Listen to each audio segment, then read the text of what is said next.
अस्सलामुअलैकुम everyone, welcome to our channel CSS Decoder। आज की हमारी वीडियो एक डेमो लेक्चर के ऊपर है कि जो क्रैश कोर्स को बताएगी कि वो वन पेपर एग्ज़ाम प्रिपरेशन में ये कोर्स आपको कैसे हेल्प आउट करने वाला है और कितनी ड्यूरेशन में, कितने टाइम स्पैन में आप कौन कौन सी चीज़ें कवर करेंगे वो हम देखेंगे इस वीडियो में। तो watch till and before proceeding on make sure आप लोगों ने सब्सक्राइब कर लिया हमारे यूट्यूब चैनल को, और इवन दो आपने हमारे जो बाकी प्लेटफॉर्म्स है, स्पेशली हमारा टिकटॉक लाइव लेक्चर्स के लिए और क्लासेस को ज्वाइन करने के लिए मेक श्योर आपने CSS Decoder वहाँ पे भी फॉलो कर लिया। तो let's move on.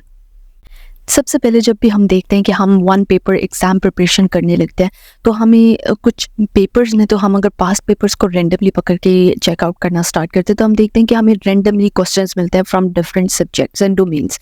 For example GK world हमारे पास आता है, साइंस के रिलेटेड आता है, maths, English, Urdu, Islamic studies, Pakistan affairs, current affairs. तो ये सारी डोमेन्स कलेक्टिवली कहीं रेंडमली मिक्सअप होके एक पेपर फॉर्मुलेट कर दिया 100 मार्क्स का। अब उसको याद करने के लिए जब हम बैठते तो हम एब्रप्टली, एक स्टूडेंट ये मिस्टेक करता है कि उस पेपर के रेलिवेंट उसको जो भी पास पेपर में सीक्वेंस से MCQs आते हैं, ऑप्शंस आते हैं, वो उसको याद करना शुरू हो जाता है। अब एक MCQs आप याद करके तो यू वांट से कि आप लोग प्रिपेयर कर रहे हैं उस चीज़ को, सही फॉर्मेट पे जाके उसकी प्रिपरेशन कर रहे हैं। नो डाउट पास पेपर आपकी प्रिपरेशन में बहुत हेल्प करते हैं, लेकिन उसको पढ़ने का और तरीका होता है। आपने उसको जस्ट MCQs को रैंडमली खोल के याद करना नहीं शुरू हो जाना कि पिछले 10-12 सालों के आपने पास पेपर्स याद कर लिए और वो आपने क्लियर आउट कर लिया। उसका एक फॉर्मेट है। फॉर एग्जाम्पल हम स्टार्ट करते हैं, हमारा जो GK वर्ल्ड की फर्स्ट स्लाइड है जिसके अंदर हम Amazon को देखते हैं। अब एक टाइम में एक ही MCQs आएगा। फॉर एग्जांपल पास्ट पेपर में MCQs आया कि ये जो Amazon कंपनी है ये किसने फाउंड की थी, तो दैट वाज जेफ बेजोस। लेकिन अब हमने देखा है कि हम ट्रेंड देखेंगे कि 2-3 पास्ट पेपर छोड़ के फिर will see a question MCQs कि जिसके अंदर वो Amazon की ईयर पूछा कि वो किस ईयर में फाउंड हुआ था। फिर कुछ पेपर के बाद विल फाइंड आउट कि वो किस कंट्री में उसका ऑफिस है। ठीक है, तो दीज आर द थिंग्स कि हमने एक टॉपिक को जब किसी पास पेपर में देखना है तो हमने उसको उसकी डिफरेंट डायमेंशंस में देखना है, डिफरेंट डोमेन्स में देखना है, ताकि जितने पॉसिबल MCQs उस टॉपिक पे बन सकते हुए या जितने पास पेपर में आ चुके हुए हैं हम उनको उसी टाइम याद कर लें जब वो हमारे सामने है। इस तरह ये होगा कि कुछ पास पेपर्स के बाद आपका इतना वाइड रेंज ऑफ नॉलेज होगा कि आपको उसको क्वेश्चन को या किसी और एंगल से भी जब वो PPSC में, FPSC में पूछेगा तो you would be able to answer it. ठीक है, तो सबसे पहले हम देखते हैं Amazon was founded in July 5 और 1994। ठीक है, बाय जेफ बेजोस, और जिस कंट्री में किया था बेलवी, वाशिंगटन, US। इनिशियली ये तो online market for just books था, बट ग्रेजुअली इसके अंदर वाइड रेंज ऑफ प्रोडक्ट्स को डाल के इसकी कैटेगरी को थोड़ा बड़ा कर दिया था, और ये आप वर्ल्ड वाइड सारे Amazon को जानते हैं। नेक्स्ट हम देखते हैं GK वर्ल्ड में से एक और क्वेश्चन जिसके मोस्ट ऑफ द टाइम जिसमें से क्वेश्चन आता है, that is related to United Nation. अब यूनाइटेड नेशन में जैसे पास्ट पेपर में देखते हैं एक क्वेश्चन आता है कि who was the first Asian general secretary of United nation. ठीक है, अब ये एक क्वेश्चन है। दूसरा क्वेश्चन आता है इसका हेडक्वार्टर कहाँ पे। फिर पास्ट पेपर में क्वेश्चन आता है कि जो इसका रिसेंट जनरल सेक्रेटरी है वो कौन है, फर्स्ट जनरल सेक्रेटरी वो कौन है। अब ये क्वेश्चंस को मिलाते हुए हमने इसकी कंप्लीट नॉलेज लेनी है। फॉर एग्जांपल ये इस्टेब्लिश हुआ था ऑन 24 अक्टूबर 1947 को, और इसका हेडक्वार्टर है न्यूयॉर्क में, USA में। इनिशियली तो 51 कंट्रीज थे, बट लेटर ऑन ये एक्सपैंड होता गया और इसमें 193 मेंबर्स कंट्रीज जो है एज अ मेंबर इन्होंने ज्वाइन किया हुआ है। अब इसके सारे जनरल सेक्रेटरी इस टाइम आपके सामने हैं। ठीक है, तो अब वो किसी भी, उनके ईयर भी आपके पास है और ये बहुत ईजी है याद करेंगे। आप कहेंगे कि मुझे डेट्स नहीं याद हो रही, आप अगर उसका पैटर्न देखेंगे फर्स्ट 3 जो हैं उनकी डेट्स थोड़ी एब्रप्ट किस्म की, बट 4 ऑनवर्ड 9 सिर्फ ईयर चेंज हो रहा है, बाकी उनकी डेट सेम है। 1 जनवरी को वो अपॉइंट हो रहे हैं, 31 दिसंबर को वो अपने ऑफिस को छोड़ रहे हैं, बस उनका ईयर चेंज हो रहा है। वो देख लें, किसी की 10 साल बनता है, किसी के 6 साल बनता है, 5 साल बनता है, वो हमने बस ईयर्स को याद रखना है। फिर उनके कंट्रीज़, वो जनरल सेक्रेटरीज कहाँ के थे, जैसे अभी मैंने MCQs आपको बताया पास्ट पेपर का फर्स्ट एशियन, तो वो हमारे पास 3rd जनरल सेक्रेटरी बनता है यू थर्न फ्रॉम म्यांमार, ठीक है, बर्मा से वो थे, ठीक है। रीसेंट को भी आप देख सकते हैं कि वो उसने 1 जन 2017 से ऑनवर्ड अभी तक ऑफिस होल्ड किया। फिर वी हैव अ नेम जो MCQs में एक दफ़ा आया भी हुआ, एक दो दफ़ा, कि वो सिर्फ ये एक ही बंदा था जो हमारे पास ग्लैडविन जेब्स था। ये एक ही बंदा था जिसने एक्टिंग जनरल सेक्रेटरी का रोल प्ले किया था through out the time Spain जब से ये बनी है, तो ये भी नाम हमें आना चाहिए, ठीक है। अब इसके बाद हम आगे देखते हैं, हम इन सब के नेम्स हमारी फिंगर टिप्स पे होने चाहिए, ठीक है। तो it's not a big deal, आप 2 से 3 दफ़ा सिर्फ उसको अपनी नज़र से गुजारते हो, दिन में 2 से 3 दफ़ा इस लिस्ट को देखोगे तो you would be able to see कि रात को आप विदाउट इस चीज़ के एफर्ट के कि आपने याद किया हो, आपको खुद ब खुद वही चीज़ें याद होंगी। Then we have a past paper से हमने ये सारे क्वेश्चंस पास्ट पेपर से लिए हुए हैं, लेकिन पास्ट पेपर में आपको कभी भी इस तरह की डिटेल्स नहीं मिलेगी, वो आपने you have to work on them, ठीक है। और यही मेन फोकस है हमारे इस क्रैश कोर्स का कि स्टूडेंट को एफर्टलेस हो के सारा ये टेक्स्ट इसी तरह स्लाइड की फॉर्म में ऑनलाइन जूम क्लासेस में दिखाई जाएंगी, पूरा मटेरियल उनके पास होगा, सामने होगा, ठीक है। और डेली बेसिस पे जब वो in few of the slides को जब याद कर लेंगे ना, तो मेरे नहीं ख्याल से वो आफ्टर अ मंथ वो ऐसा कोई पेपर नहीं होगा कि जिसमें वो कर नहीं पाएंगे क्लियर खुद को। स्पेशली हमारे पास जो अपॉर्चुनिटीज़ आ रही हैं अपकमिंग जॉब्स में, रिसेंट जॉब्स पे जिनमें अप्लाई किया हुआ है, जो आगे जॉब्स अभी आनी है, वो भी हम इंशाल्लाह at the end of the video देखेंगे। ये स्पेस फोर्स यूनिट थी, ठीक है। अब ये डेट इसकी हम देखते हैं कि ये जो हमारी ये स्पेस यूनिट थी ये 14 दिसंबर 2022 में ये फॉर्मुलेट हुई थी। जो इसमें कंट्री इन्वॉल्व हुए थे वो हमारे पास US है जो कि सुपर पावर है, ठीक है। इसकी लोकेशन जो है वो ओसान एयर बेस है, साउथ कोरिया, और इसका जो यूनिट नेम है वो US स्पेस फोर्सेस कोरिया है। इसका पर्पस यही है कि ये कर्टेल यानी लिमिटेड रोकने के लिए चाइना और नॉर्थ कोरिया की जो वहाँ पे चीज़ें बहुत ज़्यादा इन्वॉल्वमेंट हो रही थी उस चीज़ को रोकने के लिए था। अब जब भी हम MCQs देखें तो सिर्फ एक ये बेसिक सा MCQs था कि स्पेस फोर्स यूनिट में कौन सा मेजर कंट्री इन्वॉल्व था, MCQs में ये था, लेकिन इसके अलावा ये डिटेल्स भी पूछी जा सकती हैं। अब जब भी हम किसी स्पेसिफिक लोकेशन को देखते हैं ना, हमेशा उस स्टेट कंट्री अगर किसी का नाम कंट्री या स्टेट का आता है ना MCQs में, हम उस कंट्री की भी थोड़ी सी डिटेल्स सीख लेते हैं। जैसे यहाँ पे साउथ कोरिया और नॉर्थ कोरिया को हमने देखा है अलग अलग, मैंने 2 टेबल्स बनाए हैं, ठीक है। उसके कैपिटल्स दोनों के आपके सामने हाईलाइटेड है, उनकी लैंग्वेज दोनों की कोरियन सेम है, दोनों की करेंसी वो भी साउथ कोरियन वॉन और नॉर्थ कोरियन वॉन है हमारे पास। लोकेशन हमारे पास जस्ट हमने एक ओवरव्यू के लिए, बॉर्डर भी ओवरव्यू के लिए, करंट उनका प्रेसिडेंट या हेड ऑफ द स्टेट वो बहुत ज़रूरी होता है। किसी कंट्री को याद करना है तो उसका आपको कैपिटल पता होना चाहिए, आपको करेंसी पता होनी चाहिए, और आपको उसका करंट सर्विंग हेड पता होना चाहिए, ठीक है। तो ये हमारे पास ये वाली स्लाइड भी हो गई। नेक्स्ट हम देखते हैं GK वर्ल्ड में से हमारे पास अक्सर कोई ना कोई ऐसे फेमस प्लेस के बारे में आ जाता है जो या तो टॉलेस्ट होता है, बिगेस्ट होता है, लार्जेस्ट होता है, स्मॉलेस्ट होता है, कोई ना कोई उसके साथ इस तरह की जो होता है ना वो टैग लगाता है, ठीक है। अब CN टावर हमारे पास है, इसकी लोकेशन है टोरंटो कनाडा, और ये इसको जो टाइटल मिला हुआ है, टैग मिला हुआ है, वो है tallest free standing structure in the world, ठीक है। ये कंप्लीट हुआ था 1976 में। अब जो MCQs आना पास पेपर में उसमें पूछा हुआ था कि CN टावर जो है वो किस जगह पे लोकेट है, तो वो उसकी लोकेशन टोरंटो कनाडा है, ठीक है। अब कनाडा के बारे में बात आई है तो हम थोड़ी सी कनाडा की भी डिटेल देख लेते हैं। उसका कैपिटल, उसका जो लार्जेस्ट सिटी है, ऑफिशियल लैंग्वेज, करेंसी, और जो करंट उनका PM है। आप वो देख रहे हैं कि आपको सारा विदाउट पुटिंग इन एफर्ट आप लोगों को ये चीज़ें मिल जाएंगी।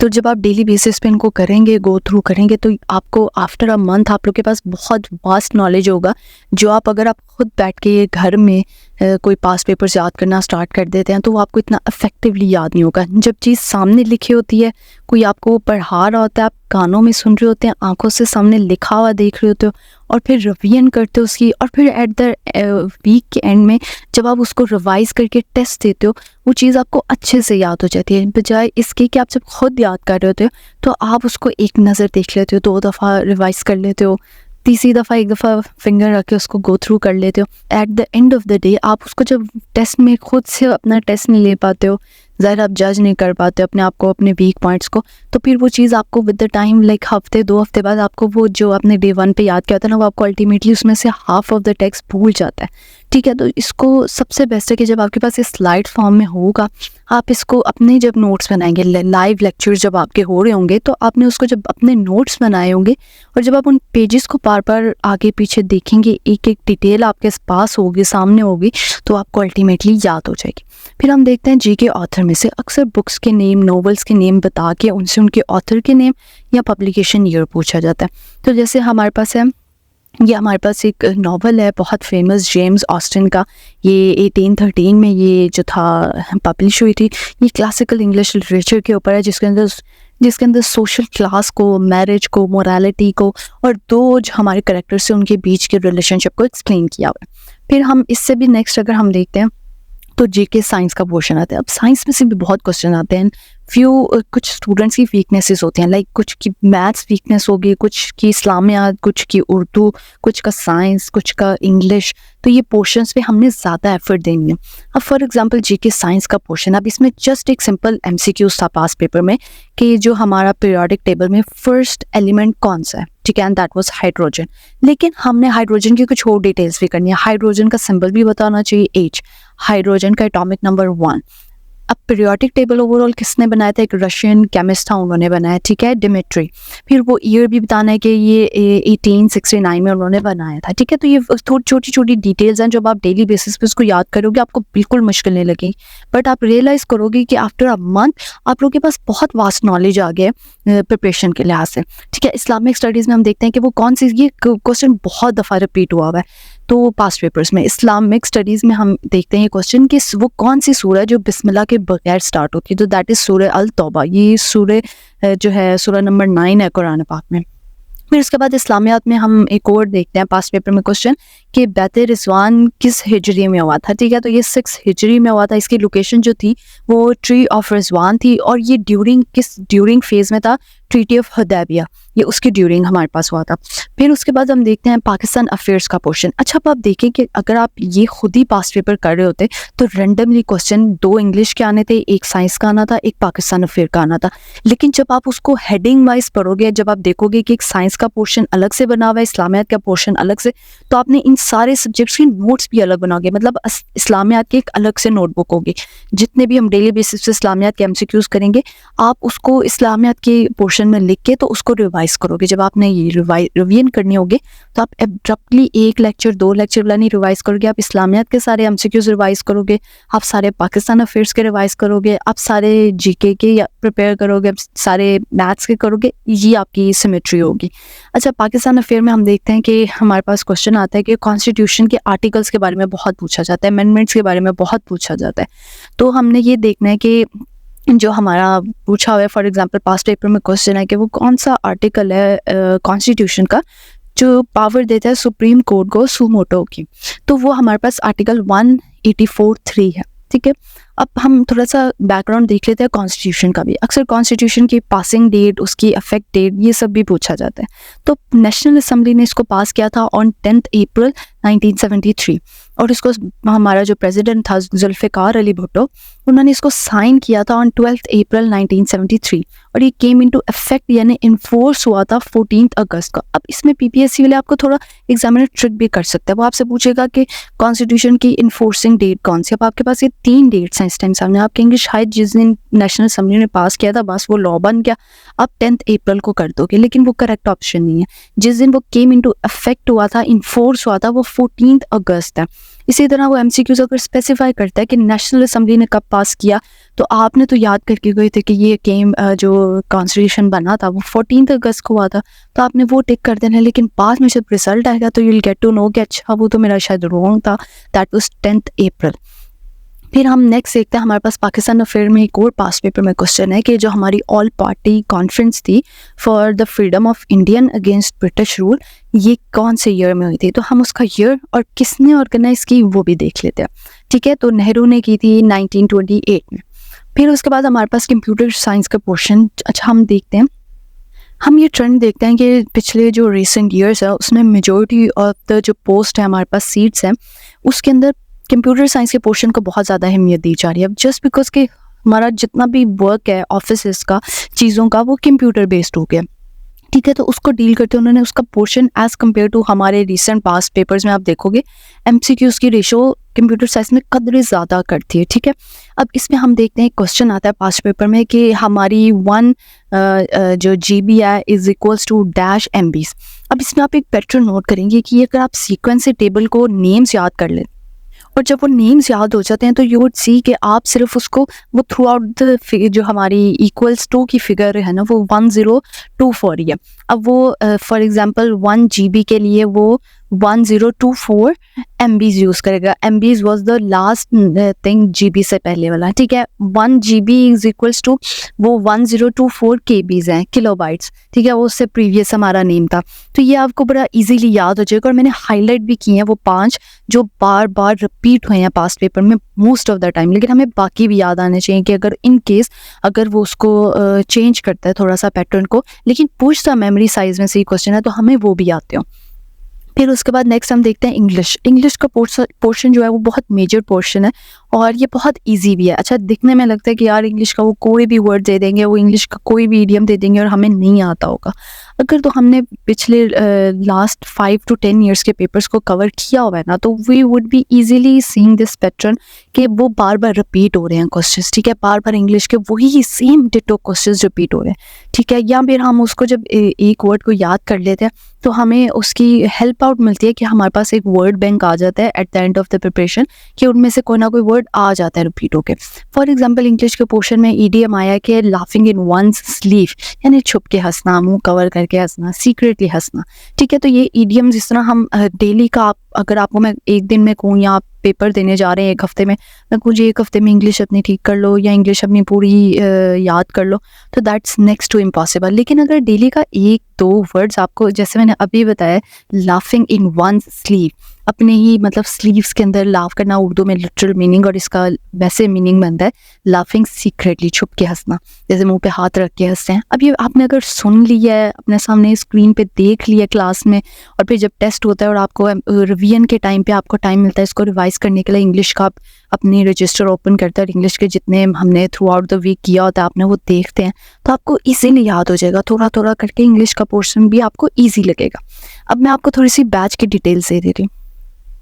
ऑफिशियली ये जो बैच स्टार्ट होगा, इसकी क्लासेस स्टार्ट होंगी और फ्रॉम 28 सितंबर 2024 फ्राइडे का डे, ठीक है। और इसकी टाइमिंग जो होगी वो ज़रा कंपैटिबल रखिए कि अगर कोई जॉब कर रहा है या वो कोई अपने डेली के कोई वर्किंग कर रहा है तो वो उस टाइम पे फ्री हो, तो वो रात 9 बजे से लेकर 10 बजे की टाइमिंग रखी गई है। मंडे टू फ्राइडे क्लासेस हुआ करेंगी और Saturday Sunday would be the test day.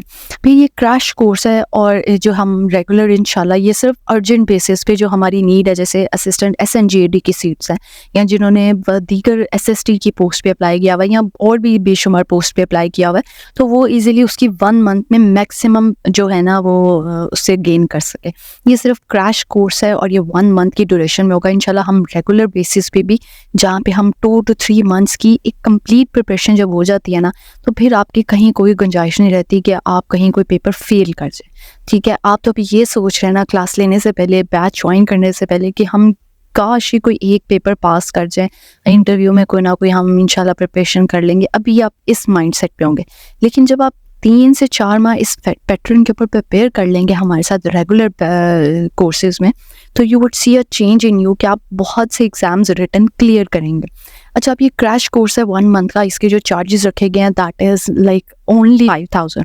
अब इसका जो मटेरियल होगा वो हम करेंगे तो पास्ट पेपर अप टू 70 या 70+ पास्ट पेपर याद करेंगे, लेकिन फॉर्मेट यही होगा जो मैंने अभी आपको दिखाया। सेक्शंस बने होंगे, उनके रिलेटेड सारी इन्फॉर्मेशन आपके सामने आपको बताई जाएगी, आप उनको नोट डाउन करोगे लेक्चर्स में और फिर उसके बाद आपके रिवीजन टेस्ट होंगे। एक वीकली टेस्ट होगा, एक मंथली टेस्ट होगा, तो आपकी रिवीजन हो जाएगी अच्छी खासी।